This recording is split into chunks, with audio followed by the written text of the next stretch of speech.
In this interview, we hear from Hannah. She's 28 years old, living in the greater Boston area. She works in talent management as a program manager. Let's get started. Hi, Hannah. Thank you so much for joining me. I'm very excited to hear from you about what it's like working in talent management. Hi, Bridget. It's great to be here with you. Thank you. Awesome. So can you start off by giving us a little bit of background about your education and how you got to where you currently are? Yeah, I have had a roller coaster of a career up to this point at only 28 years old. So I started my career and was really not sure what I wanted to do. I didn't declare my major until the end of my sophomore year. And I ended up declaring human development and education. Those were two things I was very much interested in, and I was afraid of everything science.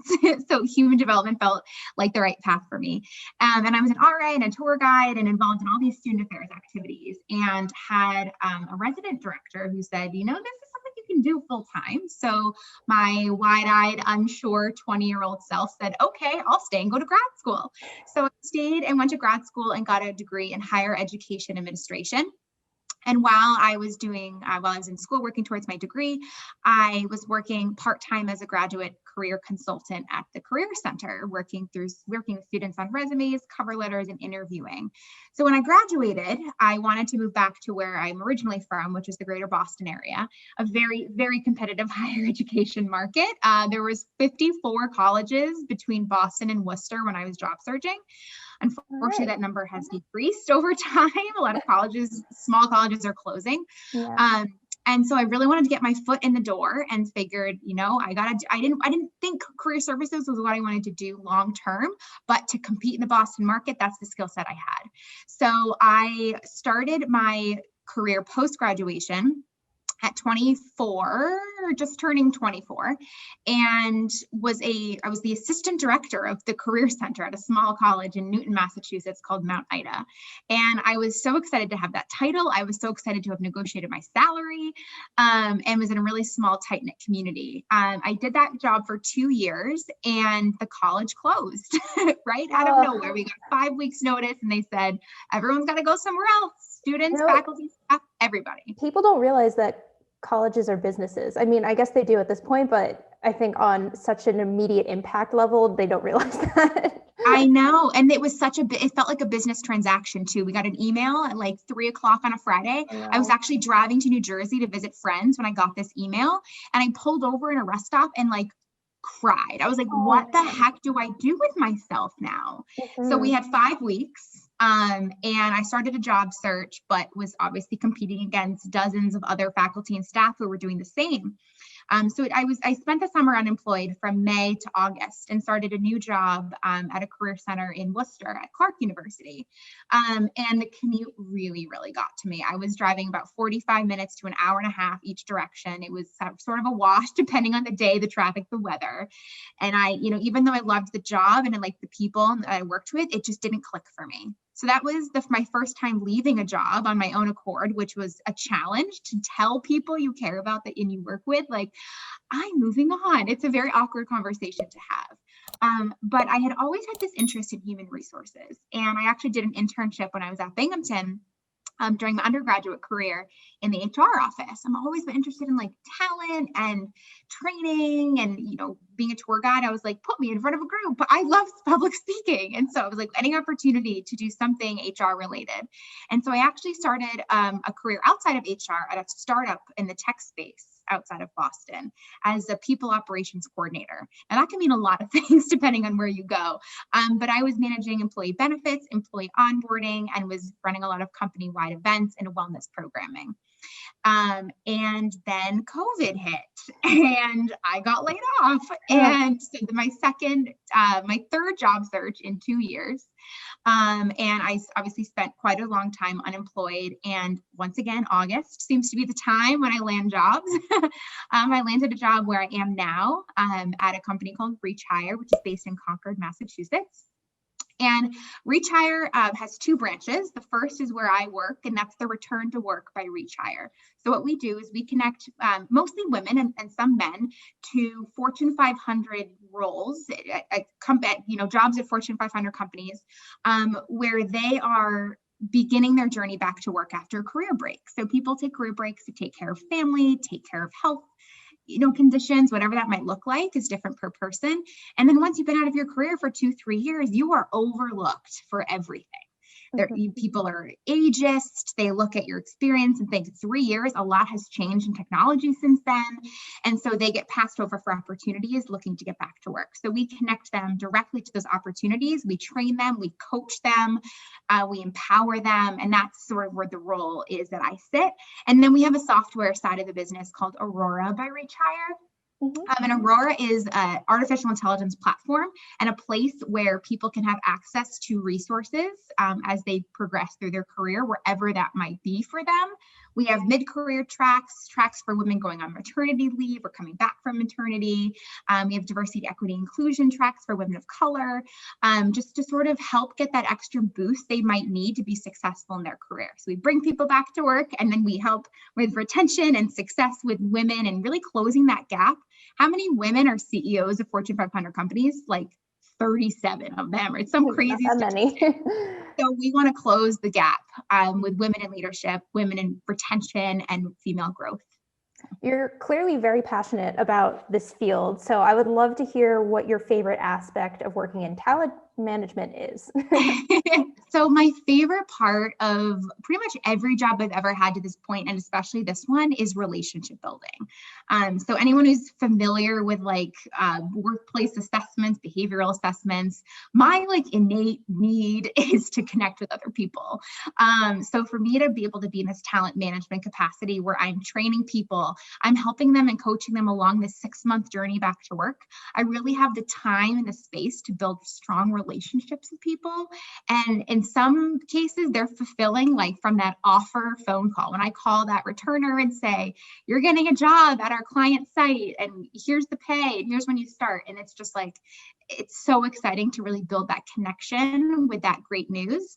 And then developing that relationship over time and really being there for them along their journey absolutely is my favorite part. I seek any and all opportunities to connect with others, and this is just a perfect place.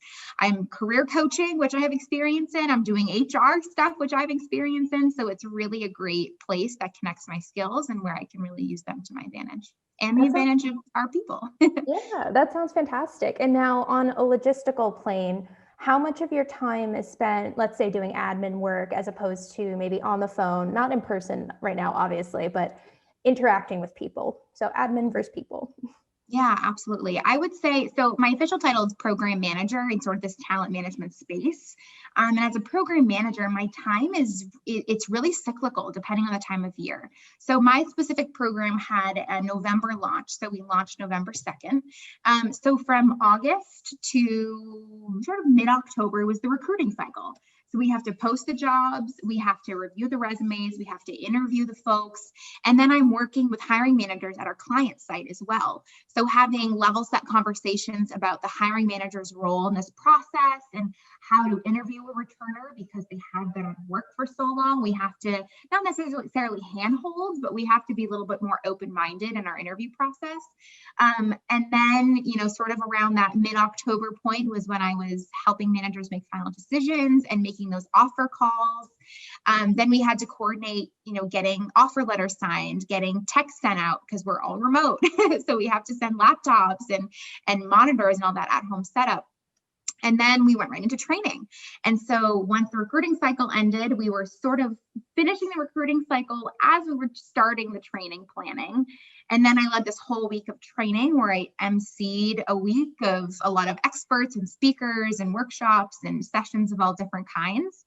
And now we're sort of what my manager likes to call the maintenance phase, the management phase of it. So now they're at their sites.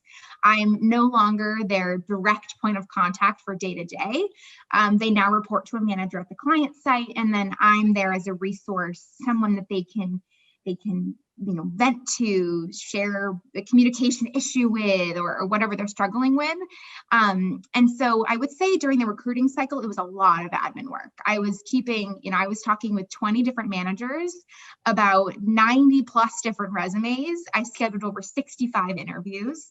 And so to keep all of that straight, it was a lot of admin work to make sure that I was not missing a beat and not letting anything fall through the cracks. So a lot of admin work there.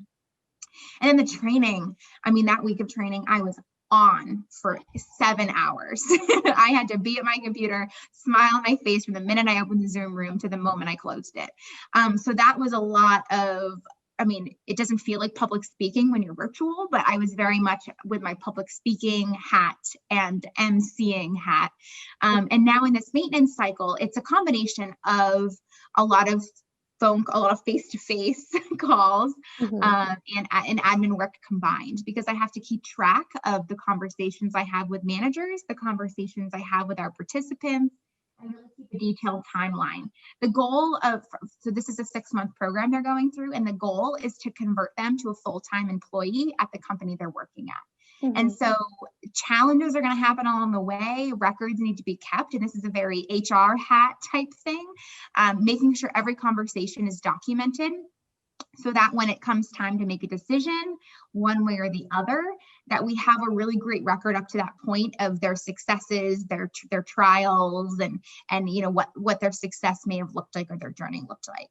And I have not been part of a full cycle yet. So when the program ends in May, we're sort of talking about doing. We usually do one 6-month program a year, and we're sort of in conversation of doing 2 6-month programs in a year. So May could be admin phase again for recruiting, or it could really be a post-mortem phase of what worked with this 6-month program, what will we do differently next time, and then starting to put together that recruiting and marketing plan to begin that recruiting cycle again in August. So May, June, July could be busy, or it could be a little bit of an off season for me. That will really depend on what our client wants. Awesome. And what does your team dynamic look like? How much interaction is there? Is it more of an individualized role? Is it a lot of collaboration? What does that look like? Absolutely. So I think the one thing that I really like about this job is my level of independence. And that was something I very much had when I was in those assistant director roles in career centers at higher education, was your day-to-day work is dictated by me. You know, it was dictated by you, right? A supervisor was not micromanaging me, not telling me what to do day to day, but was overseeing my work. The short year I spent in the tech space with people operations, I had less independence, and I think that's something that I missed quite a bit. So when I got back into this role and began to have control over my work again, I really love having the autonomy. I do work very closely with my supervisor. When I was hired, they sort of changed a little bit the structure of the business. So each client has a program director who does a lot of the strategy, and a program manager that does a lot of the participant-facing work. So I do work very closely with my supervisor, who's the director of the program, and works more closely with the client on strategy. We have, in this virtual nature, I actually only met her in person once for like 5 minutes, and it's because she came by my apartment to bring me a gift after training was over. But I've never met anyone else in person, so it's very weird. It's also a really small company. We just hired our 23rd person, and I believe I was employee number 16 or 17 about 4.5 months ago. So we're in a big growth phase right now. But our team, because we're so small, when I say team, I mean like all 23 of us, we meet every single week just to see how everyone's doing. When you work in a small business, everyone has a chance to have their fingers and toes in other people's work, just because they want to learn something new, or they're in a quiet part of their cycle of the year and want to get involved in something else. So I do have daily syncs with my manager, and that's something that she wanted to do just in this virtual environment. If we were to be sharing an office space, we'd be chit-chatting all throughout the day. I just got this email from so-and-so. How might you respond? We've got a planned training for the, December 8th. What topic do we want to do? Let's put that together. So instead, we're having 15, 20-minute video calls every single day just to see what each of us are up to, and communicate in this two-way street.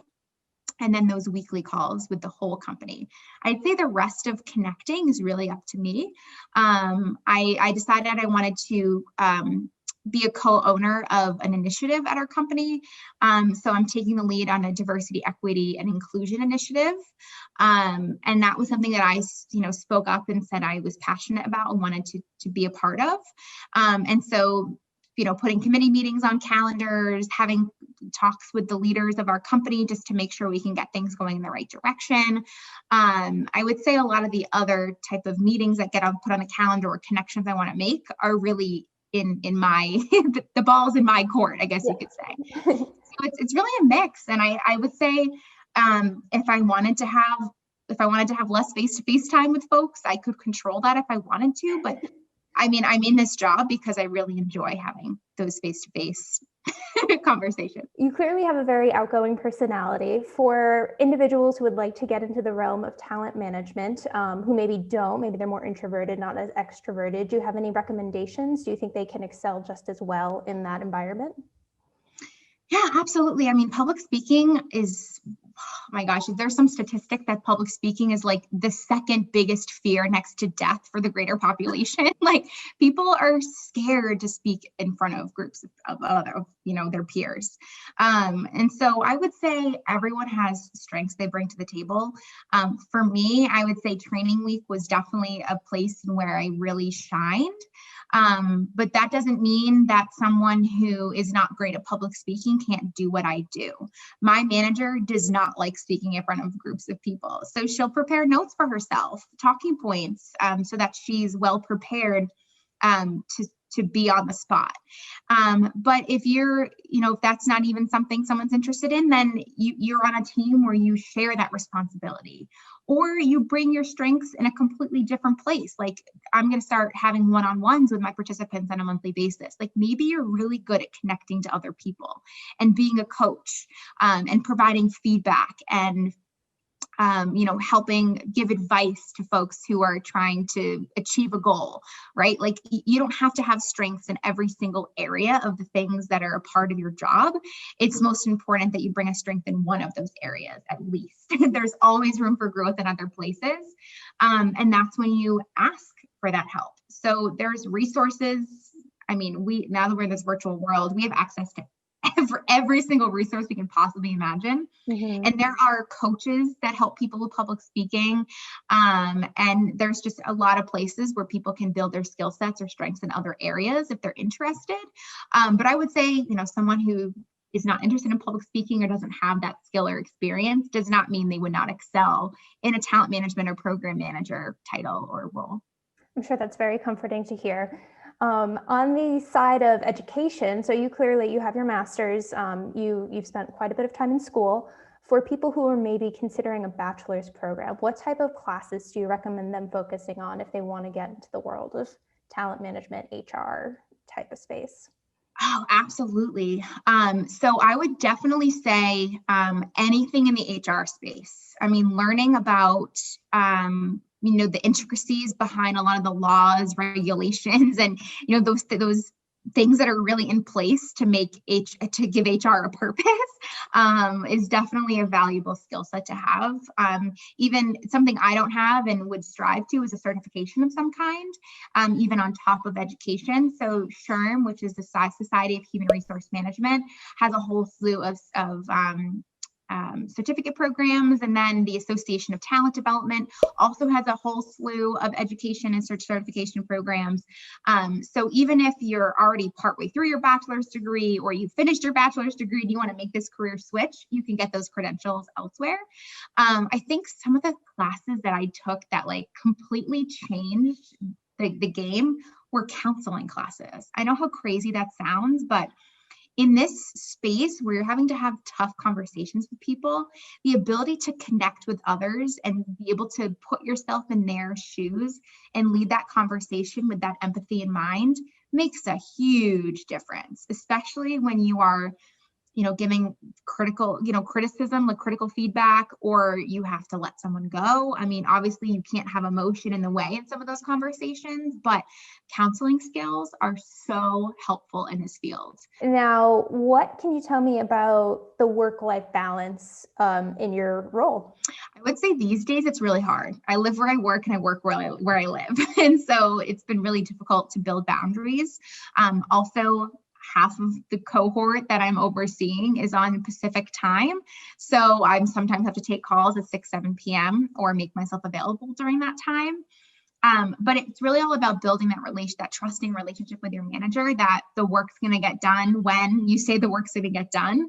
And then if you report to work at, if I say, oh, I worked till 6:30 last night, like I'm not going to log on till 10:30 tomorrow, that's okay, because I've already built this trusting relationship with my manager. You clearly work for a very interesting company that isn't typical HR, I would say.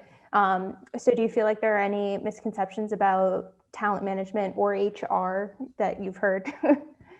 I feel like HR always gets a bad rap. They're the bad guys, the fun killers, the people who always want to take the fun out of everything. And I would say when I was in people operations in the tech space, people operations, they changed that terminology for a reason, because HR and human resources just sounds so like button up. It's too weird. It doesn't give off this vibe of like an open door, a welcome policy. And so when I was in people operations, that was something I had a hard time dealing with, of like, I'm a good guy.